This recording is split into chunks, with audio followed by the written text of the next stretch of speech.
Bonjour et bienvenue pour ce nouveau tuto d'un photographiste. Aujourd'hui, je vous propose de découvrir un logiciel qui vous rendra peut-être service si vous êtes amené à traiter un grand nombre de photos et à les optimiser pour le web. Alors, ce logiciel, c'est Riot. On va attaquer par le menu. Tout d'abord, un bouton en haut qui s'appelle Open qui va nous servir à ouvrir une photo. Save qui va nous servir à la sauvegarder une fois qu'on l'a traitée. Paste va nous servir à copier les paramètres pour les réexploiter sur d'autres photos. Batch qui est la fonction qui va nous intéresser le plus et finalement celle qui va permettre de traiter un grand nombre d'images d'un coup, y compris dans plusieurs dossiers.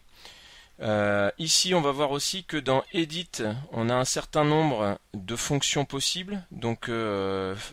Pivoter l'image dans le sens horaire, anti-horaire, la faire basculer horizontalement ou verticalement, la rééchantillonner. Ici, on a des réglages que je vous laisserai découvrir vous-même qui permettent d'adapter la vue. Ici, on est en vue Dual View, donc ça veut dire qu'on a deux fenêtres. On en a une à gauche avec l'original, une à droite avec le résultat compressé. Donc un aperçu. Donc ça c'est pour la partie View. Pour la partie Tools, on va retrouver notre Batch Optimizer qui est sous forme d'icône en dessous. Et ici dans les options, on va voir qu'il y a un certain nombre d'options intéressantes que je vous laisserai régler chacun selon vos besoins. Mais comme par exemple celle de sauvegarder les réglages en quittant le logiciel pour les conserver pour la prochaine fois. Avoir les aperçus des vignettes. Ici demander à redimensionner les images qui sont supérieures à 1 mégapixel. Etc., etc. Donc ça, chacun se réglera son logiciel à sa façon, avec ses différents réglages personnels. Donc voilà pour les outils. Donc ensuite, le principe va être simple. On va pouvoir générer trois types de fichiers. Ici en bas, on a trois petits onglets qui s'intitulent JPEG, PNG, GIF. Donc JPEG va nous permettre d'exporter du JPEG, le PNG du PNG et le GIF du GIF bien évidemment. Donc le JPEG, à chaque fois, on aura les options qui apparaîtront en fonction du type de fichier que l'on veut générer. Donc pour le JPEG, on va pouvoir régler la qualité. Ici, on est à 80%. On va pouvoir la réduire ou l'augmenter. Bon, c'est pas tellement l'objectif ici. Ici, je vous conseille de ne pas toucher à ce réglage. Il fonctionne très bien. Et progressif, le mode progressif, c'est un mode qui est assez intéressant en JPEG. En PNG, ici, on va avoir plusieurs types de réduction de la couleur. Donc True Color, on garde les couleurs originales. Et puis ensuite, on peut descendre la palette de couleurs avec évidemment la dégradation d'image qui va avec. On peut réduire le nombre de couleurs manuellement, en appliquant soi-même son propre réglage. Et on peut régler également le taux de compression, puisqu'on sait qu'en PNG, on peut compresser plus ou moins selon qu'on le souhaite. C'est comme en JPEG. Ici, on ne va pas toucher à ce moteur-là qui fonctionne très bien, et celui-là non plus. Ensuite, dans le GIF, même chose, on va pouvoir limiter la palette à 256 couleurs, qui est le maximum du GIF, mais on peut également le réduire davantage, en réduisant évidemment la qualité, mais également le poids du fichier. On peut désentrelacer si on le souhaite, ou entrelacer, voilà, etc. Et puis ici, on ne va pas y toucher, c'est les réglages. Tout en bas, une autre palette d'options, donc d'autres onglets. Les options GIF, parce qu'on est en GIF, si on revient en JPEG par exemple, on va avoir les options JPEG. On va avoir donc les métadatas. Alors les métadatas, c'est toutes les infos qui sont contenues par l'image. Donc les IPTC, c'est le copyright, les mots-clés, l'origine du fichier, etc. L'XMP va nous donner les infos sur le titre, la description, le créateur de l'image, etc. Les EXIF, c'est tout ce qui contient tous les paramètres de votre appareil photo quand vous avez réalisé l'image, au moment de la prise de vue. Y compris parfois même les données GPS qui ont été enregistrées pour localiser l'endroit où vous avez fait la photo. Ici, les commentaires que l'auteur a pu éventuellement mettre dans l'image. Et puis ici, on peut également faire sauter le profil ICC, sachant que souvent, on a tendance à les supprimer, les profils ICC, pour pas avoir de problème, sachant que le profil ICC par défaut pour Internet, c'est plutôt le SRVB. Ensuite, on a des systèmes de masques où on peut choisir d'enlever la transparence, la conserver, rajouter un fond en choisissant la couleur du fond, donc blanc, blanc étant le plus classique, qu'on peut mettre opaque également. Et puis ici, créer des ajustements sur l'image, donc par exemple la luminosité, le contraste, le gamma. Inverser l'image si on veut la passer en négatif, la passer en noir et blanc, ça c'est très pratique. Si vous voulez passer une grande quantité d'images couleurs directement en noir et blanc, vous faites vos réglages, vous les appliquez à vos images et ça va s'appliquer éventuellement même à un lot d'images que vous allez choisir. Et puis ici, on a le bouton Apply et on peut également sauvegarder ici les valeurs pour les réutiliser une autre fois. Donc voilà pour les menus principaux. Ici, on va avoir un certain nombre d'options qu'on verra quand on aura ouvert l'image. Donc je vous propose d'ouvrir dès maintenant une image. Donc on va ouvrir ici par exemple une image d'Étretat. Donc ici par exemple dans nos réglages de base est indiqué que si on dépasse 1 mégaoctet, il va nous demander si on veut redimensionner l'image. Donc éventuellement je pourrais, là je vais mettre non. Voilà, donc là j'ai mon original à gauche et à droite j'ai mon image dans sa qualité compressée. Bon, a priori là à l'œil nu on verra pas trop la différence. Donc il faudra régler les paramètres ici en bas dans JPEG Options pour commencer à avoir une dégradation de l'image. Voilà, vous voyez que là dans le ciel par exemple, bon là je suis descendu tellement bas à 9% que c'est pas bon. Alors moi ce que je préconise, on peut descendre jusqu'à 50% avec ce logiciel. Il y a une altération d'image, mais pour du web ça reste tout à fait correct. Alors on va se situer entre 50 pour une dégradation assez importante quand même, et 70 si vraiment on veut conserver une qualité très proche de l'original. Voilà, donc ici je vais glisser mon curseur, je vais le mettre par exemple à 70. Je vais garder mes réglages, et puis ici je vais faire Save, et je vais l'enregistrer. Alors il va me proposer de l'enregistrer dans le dossier d'origine, et c'est enregistré. Donc on y va. Et voilà. Et donc là c'est fait et je n'ai plus qu'à fermer. Donc si je veux traiter un grand nombre d'images, je vais procéder exactement de la même manière. Donc à chaque fois il va m'enregistrer mon dernier réglage ici de compression. Donc bien prendre garde à ça.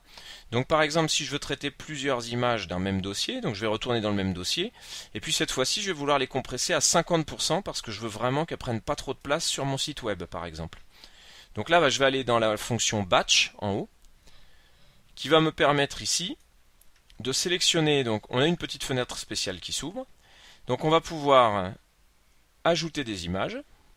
Donc par exemple je vais prendre ces trois là, je les ouvre, donc il les charge bien dans ma petite liste de tâches à accomplir, donc 3 fichiers ici indiqués.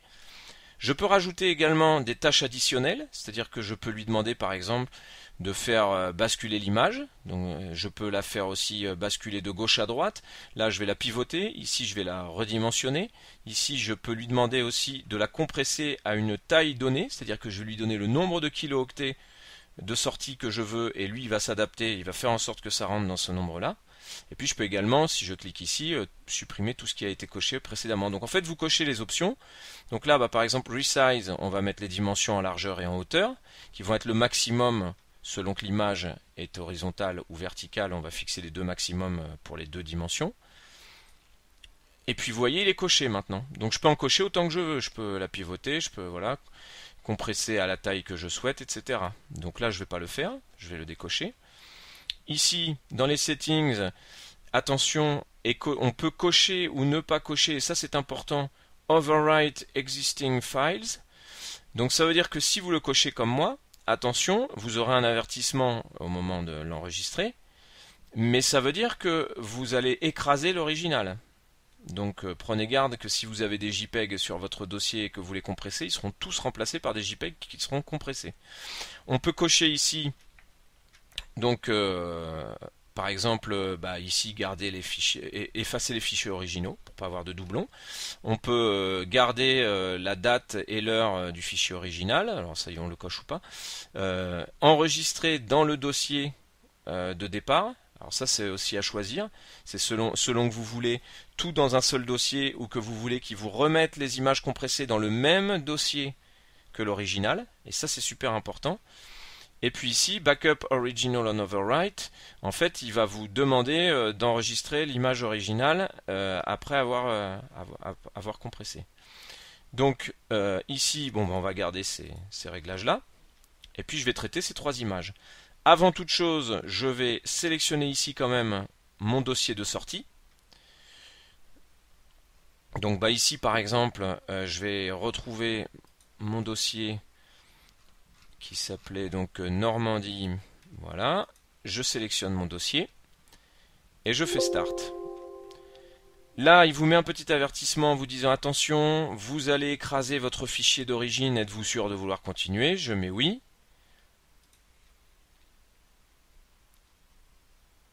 Et voilà.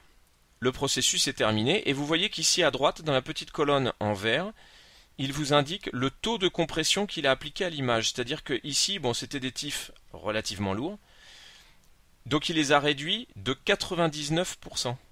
C'est-à-dire qu'en gros, il les a réduits à 1% de leur poids d'origine. Ici, c'est terminé. À partir du moment où j'ai réalisé l'opération, je n'ai plus qu'à fermer et je reviens sur ma page de départ. Une dernière chose à vous montrer que je vous rajoute, c'est du bonus. J'ouvre une image. Non, je ne veux pas la recadrer. Ici, vous avez des options, comme je vous l'ai dit tout à l'heure, qui vous permettent donc de zoomer, dézoomer, ce qui est bien pratique pour voir la différence de qualité entre l'original et la version compressée. Sachant que ici, si vous cliquez 1.1, en fait vous aurez sa taille réelle, donc c'est pour voir les détails, voir si vous perdez pas trop de détails, par exemple dans les tuiles du toit ou des textures un petit peu complexes, ça vous permet de comparer. Ici, vous avez adapté l'image à la fenêtre, Fit the image in window. Et ici, In Place Compare, je ne sais plus à quoi ça sert. Oui, voilà, en fait, c'est vous cliquez dessus et vous maintenez appuyé et ça vous permet de simuler la différence. Là, en fait, on ne va pas la voir sur la vidéo, donc ça sert à rien que je le fasse. L'idéal étant, pour contrôler vraiment la qualité, d'être en 1.1 et ensuite pour avoir un aperçu global de l'image, ici, ce sera bon. Voilà donc pour toutes les options que vous pouvez utiliser dans Riot, qui est un petit logiciel gratuit qui va vous permettre de traiter un très grand nombre d'images. Je précise une dernière chose tout à l'heure, quand j'ai coché Save in Same Folder, ça signifie que je vais enregistrer mes images dans leur dossier d'origine. Ce qui est très important à comprendre, c'est que si je choisis de traiter tout mon disque dur, par exemple tout mon dossier photo, donc par exemple j'ai plus de 500 Go de photos que j'ai accumulées depuis plus de 10 ans sur tous les domaines, il va me traiter les 500 Go de photos et les enregistrer systématiquement dans leur dossier d'origine puisque je l'ai coché, je l'ai choisi. Donc ça veut dire que je ne vais même pas avoir besoin de retrier ensuite mes photos, elles vont rester classées dans leur dossier d'origine, sauf que j'aurai par exemple tous mes TIFF d'origine et dans chaque dossier j'aurai mes TIFF d'origine et mes JPEG compressés. Voilà, donc c'est un logiciel qui, tout en étant assez simple et gratuit, offre des possibilités et un gain de temps pour les gens qui souhaitent optimiser et compresser leurs images, en particulier pour le web, des possibilités qui sont énormes. Voilà, j'espère que ce tuto vous sera utile et que vous en servirez régulièrement. Et donc félicitations à son auteur qui nous met à disposition ce formidable outil. Merci de m'avoir suivi et à bientôt pour un autre tuto d'infotographiste.com.